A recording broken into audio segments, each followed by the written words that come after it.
So my name is Monika Menz. I'm an IT specialized lawyer from Berlin, Germany. I work at an environmental and product compliance company, so I'm a bit green. My colleagues are more green than me.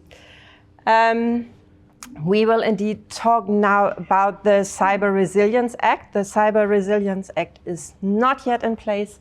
We're waiting for the last steps, the passing on the Concilium, which will take place presumably later this month. And then after publication in the OC journal, we have the Cyber Resilience Act in place. And the Cyber Resilience Act is another piece of legislation that will apply to IoT devices, but not only. So we'll see about that. The Cyber Resilience Act, whoops, I was too fast. So the Cyber Resilience Act is a so-called CE legal act, which means if you produce an IoT product or a product that falls within the scope of the Cyber Resilience Act, you will have to have a conformity procedure in place and have the CE mark on the product. Otherwise, you're not allowed to sell it in the European Union, regardless whether you produce in the European Union, whether a manufacturer in the European Union or from the outside. So we have, again, the marketplace approach here. The Cyber Security Act introduces security to the safety regulation. So we have already in place the new legislative framework for product compliance within the EU, and now we have cyber resilience as part of this concept.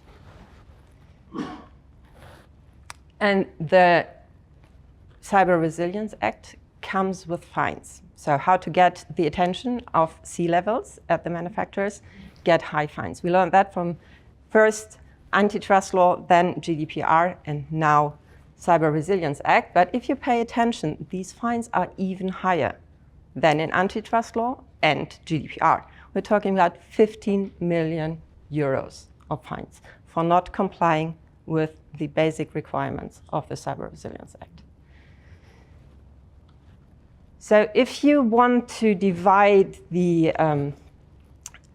regulation parts of the Cyber Resilience Act, we have three pillars: the product requirements, the ongoing requirements for dealing with vulnerabilities. So it's not over when you've placed your product on the market, but you have a period of maintenance that is at least 5 years, no shorter than 5 years, in which you have to deal with vulnerabilities on your products. And you have to provide minimum information for users. So I forgot where I placed my glass. Wonderful. So I said the scope of application is IoT products. This is where we started, but it's not only IoT products. Article 2 says it's products made available on the market with digital elements. So we're talking about products with digital elements that involve a direct or indirect logical, here we have it again, or physical data link with a device or network. So something that you really need to pay attention to is that a product is no longer only a physical product, but software is deemed a product. And this is in alliance with the new product liability directive as well. So software as such, regardless how the software is provided, is a product and needs to comply with product compliance. So this is something completely new. It has shifted over the years in the EU legal framework, but now we have it written clear in two acts, the Cyber Resilience Act and the Product Liability Directive. We have saying software is now a product. We also have that any cloud services, if you only have cloud services, those are not products but fall under the scope of the NIS2 directive. Who's addressed by the Cyber Resilience Act? We have the manufacturer, of course. They will have to keep the main burden of the Cyber Resilience Act. But we have also the authorized representative. You know this from GDPR, because how do we tackle companies that don't have any establishment in the EU, but sending products to the EU, they have to name an authorized representative. It's also likely that they will have to do with the fine. So be aware if someone asks you if you want to become the authorized representative. Then we have the importer and the distributor, but we will focus on the manufacturer's requirements. So what are you asked as a manufacturer of your IoT device, of your product with a digital element? You have to take into account security by design. And you have to begin in the very planning and conception phase. Then you will have to follow through in the development phase and the production phase. That means you will have to document which risks you see, how you want to minimize those risks, and how you want to prevent any risk incidents. And last but not least, how to minimize the impact of such incidents. Then we have the delivery phase, the market entrance, and the maintenance phase. That is where you will still have to take care. You will also have to take care that the components that you have in your product with digital elements also follow the requirements of security by design. So you will have to ask the providers of your components what security risks do you have, do you see, how do you prevent this, and how can we minimize the impact? And you will have to stay in contact over the vulnerability and maintenance phase with your component provider. You will also have to make sure that the open source software is included. In your, you need to be aware, do I have open source software in my product with digital elements? And secondly, does the open source software meet these requirements? So it's an additional, if you're looking at open source compliance, it's an additional layer that you have to add. And how do you do that? The technical documentation, you will have to have a technical documentation. And Article 13 of the Cyber Resilience Act requires specifically a cybersecurity risk assessment. It will have to start just before you start planning on the product. And then it will have to be adjusted over the complete life cycle. So it's a living document, it's a living assessment that you will have to redo in every step of the phase. So huge, huge documentation requirement. What you will also have to do is a so-called SBOM, software bill of materials, if you include software in your digital product, which you will most likely do. So you will need to provide in the technical documentation information on the software and the components of the software that it contains. But for the time being, it's stipulated in the annex of the Cyber Resilience Act, only the first level of dependencies. So that is not very deep and doable, but still it is something that companies need to get used to. So there have been requirements for a larger SBOM, but for the time being, it is only the highest level. But meaning that it is regulated in the annex, the EU Commission has a competency to amend those annexes. So it might be easily amended in the future. As I said, the obligation during the maintenance period is a minimum of 5 years. You will have to take corrective measures to establish conformity. If you see cybersecurity risks, you have to release immediately an update to fix those issues. And if by doing so, the product might be substantially modified, then you will have to do the compliance, the conformity procedure again. We also have a specific interception here with the AI Act, but we leave that for now. How do we do with dealing with vulnerabilities? You also have reports obligations. So we have incident reports. You have the obligation to report actively exploited vulnerabilities. You don't have to exploit all vulnerabilities, but only those actively exploited. So when you come across a vulnerability in your system, the first thing is usually you don't know whether it has been actively exploited or not. And because you have only 24 hours for an early warning, what you do is you report everything. So then you have 72 hours to get more information to the regulator, the market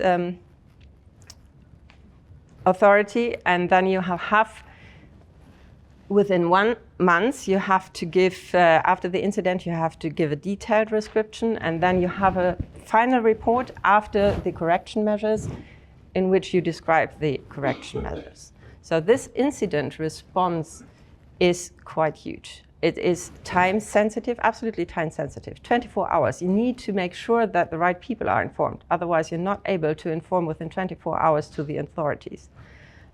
27 hours is not even better because you have to collect all the information on that. So the dealings with vulnerabilities, although it's only the second pillar, is a very important pillar. Yeah? When you say you have to report actively exploited vulnerabilities, that means that you need to identify something, which means that you need to look at something. Are there any requirements what is expected from the monitoring perspective? Because if you simply close your eyes, you don't see anything, you don't have to report anything. Yeah, no, there are no explicit monitoring requirements. However, you are recommended to monitor also. We will have a database where vulnerabilities will be listed, and you are recommended to list these. So if a competitor gives out that one of the vulnerabilities that might also apply to your systems, at this point, the latest, you will need to check your own systems for those vulnerabilities. But there are no hard obligations in that. My name is Mark Jansen. I'm a tech lawyer, and I will be your host tomorrow. I was wondering, you have to do a conformity test up front before you bring the product to the market, but you have to, so the product is okay. Mm-hmm. That's the assumption of a conformity test. But you also have to issue updates if the product is not okay. Yeah. So I was wondering, to what level do you need to ensure the product really is okay when you're doing the conformity test up front? And isn't issuing an update proof of a faulty conformity test in the first place? So no, the conformity test in the beginning says there are no known vulnerabilities. So, and you can later get knowledge of such vulnerability, and then you have to fix it. So it's not automatically approved that it wasn't conform in the beginning. And yeah, but to what extent does the auditor needs to verify the source code, etc.? What's the level to test for? The level to test for, so it's what is known. That is, so what is known to the market is that what you test for. And when you want to check for the conformity, we'll come to that in a second. Okay. Just giving an outlook on open source software, the Cyber Resilience Act also has a requirement for the administrators or guardians of open source software, and the open source software foundations have united to define common standards for the EU Cyber Resilience Act. So in the beginning it was said, no, it's never going to work, but the big ones are already out there seeking for solutions. Yeah, my name is Arno Laden. I'm a strategy consultant, not a legal professional. So already apologies for my question. Under this, what if software has been developed by a group of developers not united in a legal entity? Then who are you going to address? Is it the individual developer or? No, in this case we don't have any obligation. So the stewards are addressed under the Cyber Resilience Act. So the stewards, if you don't have a steward under that, you as the developer of the software don't have any obligations. But the manufacturer who includes your software into his product, he has all the obligations. And now the question is, can he fulfill these obligations? This is another question, which open source software do I allow in my products? So this is where we go, the circle. You said, I understood it, it's already in the planning phase. So in the planning phase, you have to go every step of the way. So in the planning phase, we're going to plan product XYZ. So we think there might these risks. How are we going to mitigate these risks? One mitigation would be, okay, we need a lot of software. There is standard problems, there are open source software solutions for that available. So one mitigation of risks would be, we can only take those open source software components, either from one of the big foundations where we can make sure or can rely on that they have complied with the requirements of Cyber Resilience Act, or we check the code ourselves. Having done open source compliance in-house for years before going to private practice, I think this will be huge, because obviously as a huge technology corporation, you have used a lot of open source components that are readily available there for free on the internet, also via commercial distributors. But basically, the license, or the open source licenses state that the developers don't have any responsibility for whatsoever for the open source components. So then I think that the main responsibility will be on the manufacturer side, and they will need to bear the risk now for the cybersecurity part as well. So this will be a huge add onto the open source compliance process, but yes. It's super important topic. Yeah, I agree, absolutely. So, no, fidgeting. Okay, so before market entry, you have to have your technical documentation in place, which needs to include the cyber resilience risk assessment. Then you have to follow the conformity assessment procedure. And then you have the EU declaration of conformity. And if you have complied with all of that, then you put the CE mark on your product, and then you, sorry, my hands are too nervous. I try to rein them in. Then you are ready to go on to the market, but you will also need to make sure, if you are in serial production, that all the steps, that nothing goes awry in this series of production. Yes, absolutely. So 5 more minutes. I'll be quick, I promise. So how do you get this conformity, which is, we have a risk classification. We have products with mandatory certification from a third party. We have products with increased risks that don't have not necessarily have a third party certification, and products with low risks, which can do self-certification. Products with low risks, and the approximate number is 90% of all the IoT products are products with low risks, will have a self-sufficient self-assessment for the CE marks. We have products with increased risks, which are also defined in the annex for important products and critical products. There is a third-party assessment mandatory, with the exception that if you can apply a harmonized norm, EU norm, then this will be instead of the third-party assessment. However, we have 44 harmonized European norms issued so far under the Cyber Resilience Act, but none has been completed. And when we look at other CE legal acts, it will take a couple of years. So it's not to be expected to be ready when the Cyber Resilience Act will come into force. And products with mandatory certification will certainly need a third-party certification. So what we still also do not have, because it's not in place yet, is so we have the Market Surveillance Authority, which will notify competent third parties to do the notification process, certification process. This will need to be in place within 2 years of the application of the Cyber Resilience Act. Okay, so try to do it in 5 minutes. Thank you so much.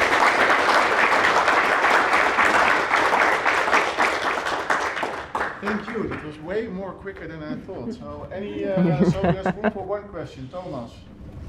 I'm Thomas de Weert, IT lawyer here in Amsterdam and Haven.